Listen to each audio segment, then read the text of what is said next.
इधर तो दामाद खरीद के लाता है। अल्लाह के वास्ते रहम करो अपनी औलादों पर। तुझको पता नहीं है इस वक्त सोशल मीडिया पर ईमान वालों की बेटियों की आबरू की रोज धज्जियां उड़ रही हैं। उड़वाने वाला कोई और नहीं, मुसलमान तू है। तू आप हो मुजरिम, ये जुर्म आपका है। वरना उनकी क्या औकात जो मेरी बेटियों को आंख दिखा दे। ये सारी बीमारी मुसलमान तूने पैदा की, तूने की। अरे भारत में पागल भी अपना खून नहीं बेचता यार। लेकिन इस बाप को क्या कहोगे जो बाप अपनी औलाद बेच दे? वो भी कीमत 3 लाख रुपया, 5 लाख रुपया एक बाइक। अब कितना नीचे गिरोगे? अब कितना नीचे दबोगे? दुनिया ने तुझको नहीं दबाया है, तुमने इस्लाम को भी दबाया है और ईमान वालों को भी दबाया है। इसलिए मैं आपसे विनती करके कहूंगा, इस तिलक और जहेज को दफन करो। मालूम है मौलाना अब्दुल कुद्दूस साहब, अदारे शरिया के हजरत मिसवाई साहब जो तहरीक चल रही है, तो पटने की बात मैं कर रहा हूं। पटना से हम अब तक तो एक तहरीक का प्रोग्राम हो गया होता इधर, लेकिन हमारे उलमा को फुर्सत ही नहीं है। जाहिर सी बात है, ये गरीब करेंगे क्या? आने जाने में, राब्ता करने में, संपर्क करने में, तंजीम खड़ा करने में पैसा लगता है। और यहां तो 10,000 टका देगा तो 20 मरतबा दिन में हिसाब लेगा। रहम करो भाई, कुछ अपनी आबादियों से बाहर निकलिए।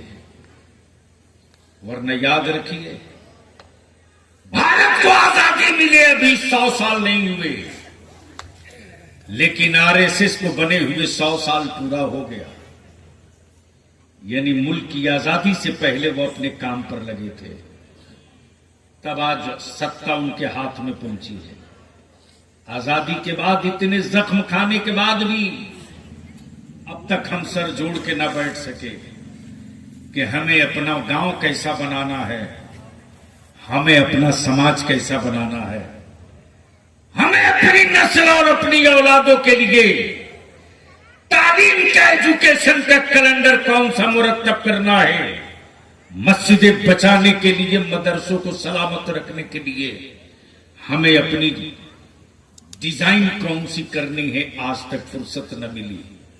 और जो करना चाहते हैं उनको लोग पागल समझते हैं, उनको लोग पागल समझते हैं। और जो कर सकते हैं आसानी से, उनको फुर्सत ही नहीं है।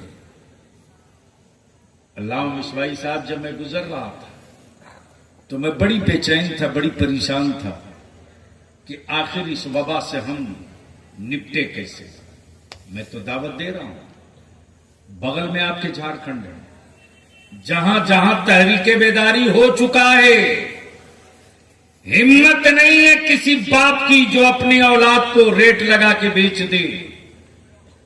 बारात में जाने के लिए आदमी तो छोड़, जानवर भी नहीं मिलेगा। दरवाजे पर औकात नहीं कि कोई बैंड बाजा, डीजे और पटाखा फोड़ दे। 25,000 रुपया फाइन लगता है गांव में। हिम्मत नहीं है कि कोई बाहर का मौलवी आके निकाह पढ़ा दे। उस गांव का, मेरी कौम का नौजवान लाठी लेके खड़ा है, निपट लेंगे। ये टीम बनानी पड़ती है, और ये टीम कोई सियासी पार्टी नहीं, आपको खुद बनानी पड़ेगी। हम तो यही कहते हैं कि बंगाल में दादा को दे दिए 35 साल राज के लिए, दीदी को दे दिए 15 साल। मुसलमान तू अपनी औलादों के लिए सिर्फ 5 साल दे दे। बलिया भी आपसे वोट नहीं मांगता, आपसे आपकी औलादों की और अपनी आपकी बेटियों की इज्जत की हिफाजत की दीवार बनाने के लिए आपसे एक अपील मांगता है सिर्फ 5 साल के लिए निकाह को सस्ता और आसान कर दो। बंद करो बारात ले जाना, बंद करो जहेज तिलक, शुरू करो मस्जिदों में निकाह, बंद करो टेंट और दिस दैट पर खर्चा, और इसी पैसे को बचाकर अपनी औलादों को पढ़ा दो। याद रखना, जो कौम जाहिल होगी वो कौम मजदूर रहेगी, और जो कौम पढ़ लेगी वही कौम मालिक बनेगी। फैसला आपको करना है कि अपनी औलादों को मजदूर बनाकर मरना चाहते हो या मालिक बनाकर मरना चाहते हो। मालिक बनाना है तो पढ़ाना होगा, मजदूर बनाना है तो जाहिल रख लो। याद करो, पूरी दुनिया में इस वक्त मैं नहीं कहता मस्जिदें खूबसूरत ना बने, जरूर बने मस्जिदें खूबसूरत, लेकिन आप मस्जिदों में मखमल के मुसल्ले बिछा रहे हो और आपके पड़ोस के गरीब बाप की बेटी ज़कात और फितरे के मोहताज बनी है कि वो किसी तरह से बाप उसको रुखसत कर दे इज्जत के साथ। मस्जिदों का मीनार 80 फीट ऊपर जाएगा, ले जाओ, लेकिन याद रखना, गरीब की बेटियां यूं ही पड़ी रहें, तुम मस्जिदों का मीनार 80 फीट ले जाओ। ये मुस्तफा का दीन नहीं, आका का दीन ये है कि ईमान वाला जिधर से गुजर जाए गैर कहे कि 1400-1500 साल बाद जब गुलाम इतना अच्छा है तो रसूल कितना अच्छा होगा। हमारी पहचान वो थी जिस पर यहूदियों ने और कुफ्र ने मिलकर कहा कि मुसलमान किस रास्ते से गुजरा है, अगर इसका पता करना हो तो आदमी से पूछने की जरूरत नहीं, उस रास्ते से पूछ लो, वो रास्ते खुद बता देंगे कि मुसलमान इधर से गुजरा है कि नहीं। जिस रास्ते में कोई पत्थर और कांटा न मिले, समझ लो कि मुसलमान इस रास्ते से गुजर चुका है। इसलिए कि मुसलमान के पैगंबर ने कह दिया है कि रास्ते के कांटों को हटाकर आगे का सफर करो, पत्थर हो तो हटा लो तब आगे का सफर करो। मुसलमान अगर गुजरा होगा तो रास्ते में न पत्थर मिलेगा न कांटा मिलेगा। यह हमारी पहचान थी, लेकिन हमने अपनी पहचान कौन सी बना दी?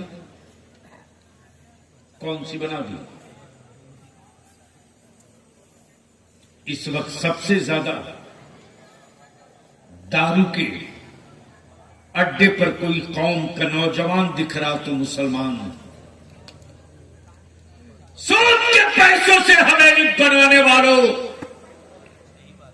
लानत है तेरी जिंदगी पर यार, रहम कर दो इस पर। अपने आलिमों की इज्जत करो, अपने मदरसों को मजबूत करो और मदरसों में पढ़ रहे बच्चों का एहतराम करो। एहतराम, उन्हें टूवर, यतीम, मजबूर, गरीब कहने की गलती मत करना, इसलिए कि तेरे घर तेरा मेहमान आता है, मदरसों में मोहम्मदुर रसूलुल्लाह का मेहमान आता है। तुम्हारे घर के मेहमानों की वो अजमत नहीं यार जो कोई अपने पैर की जूती निकाल के दे दे, लेकिन मदरसे में आने वाले मेहमानों का एहतराम ये है कि जब वो निकल पड़ते हैं तो फरिश्ते उनके पैरों के नीचे अपना पर बिछा दिया करते।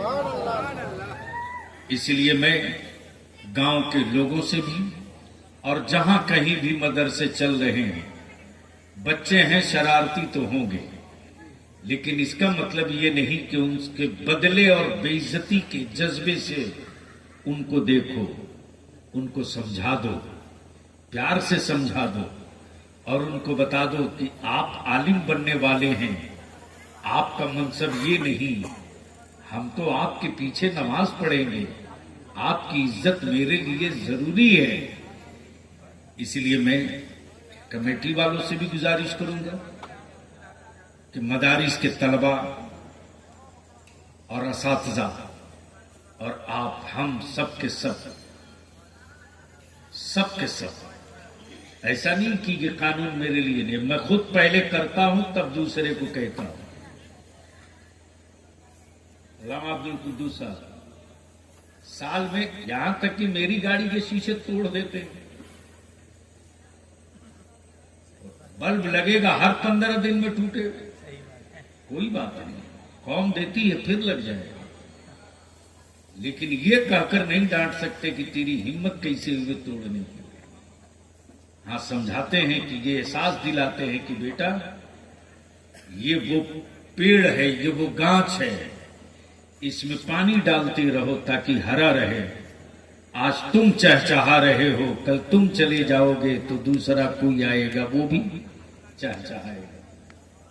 इसलिए मैं अपने उलमा से भी अपील करूंगा कि खुद को मुलाजिम न समझिए, और आपसे अपील करके गुजारिश करूंगा, विनती करूंगा कि बंद कीजिए उस रस्म को जो मेरी बेटियों की आबरू से खेल रहा। हजरत, जब मैं परेशान था, बेचैनियों में था, तब कुछ कॉलेजेस और स्कूल के बच्चों ने हमसे फोन करके कहा, हजरत हम लोग तो डर से आपसे बोल नहीं पाते, हम लोग देखते हैं तो दिल रोता है। एक आदमी है जो रात दिन सत्ता से भी लड़ रहा, हुकूमत से भी लड़ रहा और अपनी कौम से भी लड़ रहा। आपको परेशानी है ना कि मुसलमानों की बच्चियां गैरों के साथ क्यों गई? असल बीमारी वहां नहीं, असल बीमारी यहां है। एक मीटिंग बुलवाइए हम स्कूल और कॉलेजेस के बच्चों के साथ। मौलाना पैर से जमीन खसक गई बलियाबी की। जब मैंने मीटिंग बुलाई, अल्लाह मिसवाई साहब इसी तरफ पिंडाल बधा, मैंने कहा बीच से पर्दा डाल दो, बेटियां एक तरफ रहेंगी, और मैंने कॉर्डलेस माइक भेज दी। मैंने कहा बताओ हमारी बेटियां गैरों के घर कैसे जा रही हैं? जवाब सुनेंगे, पैर से जमीन खसक जाएगी। बच्चियां जवाब देती है, हजरत हम लोग स्कूल जाते हैं, कॉलेज जाते हैं, हम लोग कोचिंग जाते हैं, लौट कर स्कूल कॉलेज से आते हैं, मेरी मां को फुर्सत नहीं मिलती कि मेरी मां मुझसे बात करे।